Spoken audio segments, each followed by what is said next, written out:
የማያልቅ ጦርነት ውሃ በወንፊት ዝም ብሎ እየተዋጉ መኖር አይቻልም። ውሃ በወንፊት ዘግኖ ከአንድ ጫፍ ሌላ ጫፍ መውሰድ እንደማይቻለው በቀጣይነት በውጊያ ሰርክል ውስጥ የምንሽከረከር ከሆነም የምናስባቸውን ጉዳዮች ልናሳካ እንችላለን። አንድን ነገር ለማስቀጠል ከፈለግን ሌላ ነገር መተው ይኖርብናል። ሰላምና ብልጽግናን ለማስቀጠል ሲባል ጦርነት ማቆም በእጅጉ ያስፈልጋል። አንዱ አሸንፎ አንዱ የሚሸነፍበት የፖለቲካ ስርዓት ኢትዮጵያ ውስጥ ይበቃናል። አልጠቀመም፣ አልበጀም። የመጥፋት አቲቲዩድ በራሱ የመሸነፍ ስሜት ነው። በአንድ በኩል አሸንፈናል እያልን እንዘፍናለን፣ በሌላ በኩል ደግሞ አቃፊነትና አብሮ መኖርን አናስተምርም። ይህ ካልሆነ አንዱ አሸናፊ ሌላው ተሸናፊ ይሆናል። በኃይል አይደለም ሽንፈቱ፣ በውጊያ አይደለም ሽንፈቱ፣ በሐሳብ ነው ሽንፈቱ። ኢትዮጵያውያን በጦርነት ጀግኖች መሆናችንን ዓለም ይመሰክራል።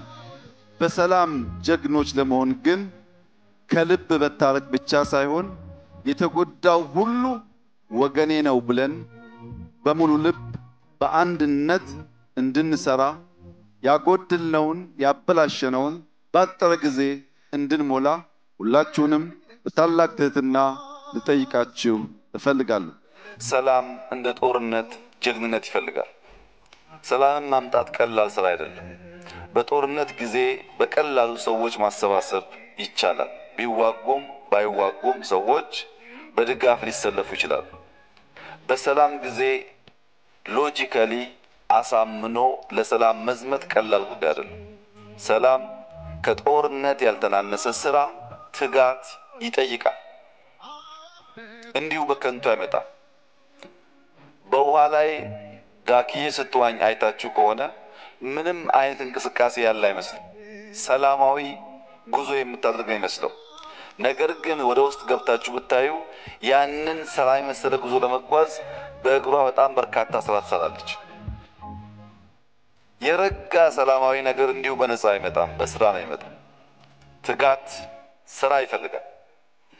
የጦርነት ነጋሪን አብዝተው የሚጎስሙ በጣም በርካታ ዜጎች ያሉበት ሀገር ስለሆነ በተደጋጋሚ ግጭት፣ ጦርነት ስለሚነገር የሰላም አየርና አውድ እንዳለ ፐርሲቭ ለማድረግ ለማመን ለማሰብ ያስቸግራል። ሰላም ውስጣዊ ስለሆነ በእርግጥ እነዚህ በከፍተኛ ደረጃ ጦርነት የሚጎስሙ ኃይሎች ጦርነት የሚዋጉ አይደሉም። ጦርነትን በቅርበት የሚያቆም አይደሉም። በርቀት ሆነው ግጭትን በስፋት የሚሰብኩና ሰው የሰላም መንፈስ እንዳይኖረው የሚያደርጉ ናቸው። ስትዋጋ በአስቸኳይ ጦርነት ይቆም ሰላም አምጡ የሚሉ ኃይሎች ሰላም ሲመጣ ደግሞ እንዴት ሰላም ይመጣ ይሏቸዋል። የኢትዮጵያ ሕዝብም ለሰላም የሚከፈል ማንኛውንም ዋጋ ለመክፈል መዘጋጀት ያስፈልጋል። ለሰላም ዋጋ ማንከፍል ከሆነ በግጭት ውስጥ ሰላም ማረጋገጥ አይቻልም። የሰላም አባት የሚባለው ጋንዲ እንደሚናገረው ሰላም ወደ ሁሉም የልማትና የእድገት አቅጣጫ ይወስዳል። ምንም ነገር ግን ወደ ሰላም ሊወስድ አይችልም። ራሱ ሰላም ወደ ሰላም ይወስድ። ሰላም ደግሞ የሚመነጨው ከውስጥ ነው። ውስጣዊ ሰላም የሌለው ሰው አካባቢ ይረብሻል። በመገዳደል በመቆሳሰል ላይ የሚፈጠር ነገር እኛ ላይ አያበቃም። እኛ ስናልፍ ልጆቻችን ይወስዱታል። እሱ ነገር እያየን ነው። የዛሬ 100 ዓመት 70-80 ዓመት ያጋጠመ ችግር ዛሬ ድረስ የኛ ፖለቲካል አጀንዳ በሆነበት አገር ውስጥ አሁን በ21ኛው ክፍለ ዘመን እያንዳንዱ ክልል በተቻለ መጠን ግድያን፣ ግርፋትን፣ ችግርን አስወግዶ የመጣበትን አቅፎ ማኖር የማይችል ከሆነ እንደ ሀገር የሚገጥመን አደጋ ብቻ ሳይሆን ትውልድም የወርሰው የድኑ መከራ ይሆናል። ለሰላማችን ለብልጽግናችን ስንል ነው ጦርነት ማቆምን ቀዳሚ ምርጫ ገምንወስድ። ለአንድ ሳምንት ቢሆን እሺ ችግር የለው፣ ለአንድ ወር ቢሆን ችግር የለው። እየቀጠለ ከሄደ ግን እንደ ሀገር እንደቃለን። የሰላም መጥፎ የጦርነት ጥሩ ደግሞ የለው። ሰላም ሁሌም ጥሩ ነው። ጦርነት ሁሌም እያሸነፍክም ቢሆን መጥፎ ነው። ምክንያቱም ሰው ትገላለህ፣ ዶላር ትተኩሳለህ። ዶላር እየተፋህና ሰው እየገደልክ የሚገኝ ጥቅም እና ጥሩ ነገር የለም። ሁሌም ጦርነት መጥፎ ነገር፣ ሁሌም ሰላም ደግሞ ጥሩ ነገር። 2 ዓመት ከመዋጋት 20 ዓመት መወያየት ይሻላል። 2 ዓመት ስንዋጋ ብዙ እናወድማለን፣ ብዙ እንገላለን፣ ውስጣችን ይሞታል፣ የመፍጠር አቅማችን ይዳከማል። 20 ዓመት ስንወያይ የፈለግነው የተመኘነው ባጭር ያልተከወነ ይሆናል። ነገር ግን በሂደቱ ሰው ሳንጎዳ ንብረት ሳናወድም ለመማር እድል የሚሰጥ ስለሆነ ኢትዮጵያውያን እንንቃ።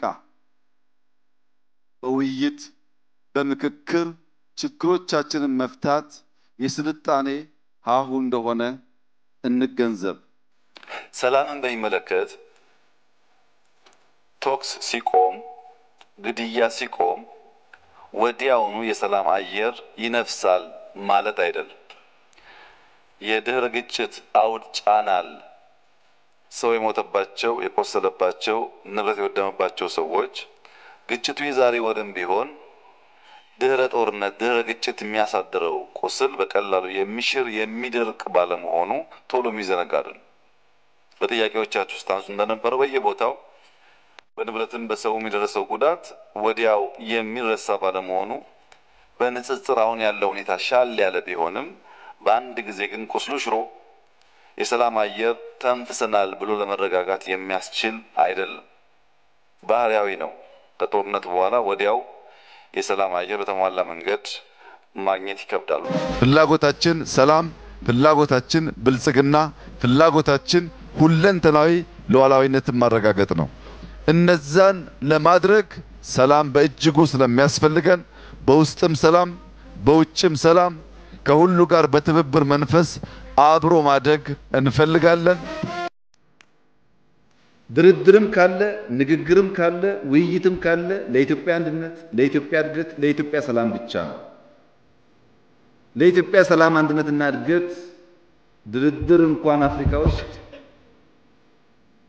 ሌላም ቦታ ካለ እንሄዳለን። ለሀገር ጥቅም ሲባል መሄድ የማንፈልግባቸው ቦታዎችም ቢሆን እንሄዳለን። ናፖሊዮን የሚባለው ተዋጊ ሰላም ከፈለክ ትግልህን አፈሙዙ ከመጮሁ በፊት መድፍ ከመጮሁ በፊት አድርገው ይላል። አንዴ ከጮኸ ዳሜጅ ስላለው ኪሳራ ስላለው ሰላም ቀላል ነገር አለ። ሳይጮህ ነው ሳትተኩስ በፊት ሰላምን አብዝተ መሻት መፈለግ ይኖርብሃል ይላል። ሰላምን አብዝተን የምንፈልገው በየቀኑ ከሰላም ማትረፍ ስለምንችል ከሰላም የምታተርፈው ኢትዮጵያ ናት። ከሰላም የሚጎዳ ኢትዮጵያዊ የለም ባይባልም ግን እንደ ሀገር ሲታይ ሰላም ትርፋማ። ሰላም የሚያስከፋቸው ኃይሎች የጦርነት ነጋዴዎች ናቸው። በዓለም ላይ መሳሪያ የሚያመርቱ ሀገራት ጦርነት ይፈጥራሉ ይባላል። በሀገር ደረጃ ደግሞ ሲታይ በጦርነት ውስጥ ንግድና ትርፍ የሚያገኙ ሰዎች ሰላም የሚባል ነገር ድርድር የሚባል ነገር አይመቻቸው አሉ። ሰላም ማለት የጦርነት አለመኖር ብቻ ግን አይደለም፣ የህግ መከበር ማለት ነው። የህግና ስርዓት መከበር ማለት ነው። ቶክስ ሳይኖር ህግና ስርዓት የማይከበር ከሆነ ከሞላ ጎደል የሰው ሰላም ይናጋል። ህግና ስርዓት በሀገራችን እንዲከበር የሚደረገው ማንኛውም ንግግርና ድርድር የሚጎዳ አድርጌ አልወስደው።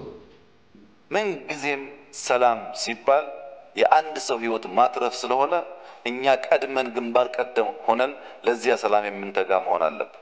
ያ ቢሆን ከእናንተም ይጠበቃል። ውክልናችሁም እንደዚህ አይነት ጉዳይ ለመስራት ስለሆነ ለመንግስትም ለህዝብ የምታደርጉት ድጋፍ የጎላ ይሆናል ብዬ አስባለሁ። እና ሰላምን በሚመለከት እየተጓዝን ያለነው የተሟላ ሰላም ለማምጣት ነው። ኢትዮጵያ ህዝብ ማስተዋል ያለበት ነገር ወንድም ወንድሙን ገሎ አያሸንፍም፣ ወንድም ወንድሙን ገፍቶ አያሸንፍም። ተቃቅፈን ተባብረን መሸናነፍ ካለን በሐሳብና በሐሳብ ብቻ እንዲሆን የበኩሉን እንዲያደርግ ጥሪ ማቅረብ እፈልጋለሁ። ጠብ አቁሞ ሰላም ለመፍጠር በቂ ያልሆነ ምክንያት፣ ትክክለኛ ያልሆነ ጊዜ የለም። ሰላም ምክንያት አይፈልግም። ሰላም የተለየ ጊዜም አይፈልግም። ነገር ግን የኢትዮጵያን ህልውና፣ የኢትዮጵያን ልዕልና፣ የኢትዮጵያን አንድነት የሚገዳደር ነገር ሲፈጠር ያ ነገር በሰላም መፍትሄ የማያገኝ ከሆነ መፋለም ግዴታ ነው። ትናንትም ነበር፣ ነገም ይቀጥላል። ምን ሲሆን አንድነታችንን፣ ልዕልናችንን፣ ናሽናል ኢንትረስታችን ሲነካ። ከዚያ በመለስ ባለው ጉዳይ እነዚህን ነገሮች ማዳን ከተቻለ መነጋገር ይቻላል። እኛ ጎረቤቶቻችን ሰላም ሲሆኑ ሰላም እንደምንሆን፣ ሲረጋጉ እንደምንረጋጋ፣ ያ መረጋጋትም ለልማት ለብልጽግናችን መሰረት እንደሆነ ስለምናቅ ከማንም ጋር የመጋጨት ፍላጎት፣ ዓላማ፣ ሐሳብ የለንም። ነገር ግን በቅርብም በሩቅም ያሉ በቅጡ ያልተረዱን ዛሬ እንዲገነዘቡ የምፈልገው እኛ ኢትዮጵያውያንን የሰው አንፈልግም። የሚፈልገንና የሚነካንን ግን እንደ ልማዳችን አሳፍረን እንመልሳለን።